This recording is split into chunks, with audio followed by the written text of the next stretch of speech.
ensuite, c'est une autre très très bonne nouvelle. Ça faisait longtemps que j'avais pas regardé ce genre de statistiques, c'est Lark Davis qui nous l'envoie.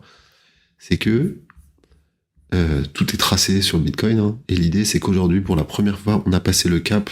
Donc c'est les personnes dans le monde qui ont plus d'un Bitcoin, donc, dont je fais partie. Et en fait, l'idée c'est qu'on a dépassé le million. Ça veut dire qu'il y a plus d'un million de personnes qui ont un Bitcoin.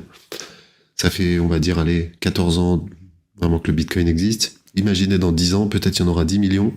Ça va complètement assécher le marché, vous voyez ce que je veux dire. Il suffit qu'il y en ait 21 millions tout simplement. Après, il y en a qui en ont des centaines de milliers, vous le savez. BlackRock, GBTC et tout ça. Mais vous voyez que tout ça, ça assèche le marché. Et en fait, les gens font leurs courses. C'est hyper intéressant. C'est pas que les gros fonds, finalement.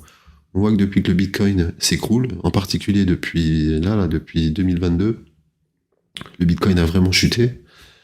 Et ben depuis 2022, on voit que le nombre d'adresses a complètement explosé. Il a fait plus 30%.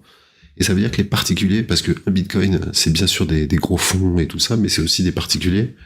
Et on voit qu'il a complètement explosé, en particulier depuis qu'on est descendu sous les 20 000 $. Il y a plein de gens qui en ont acheté.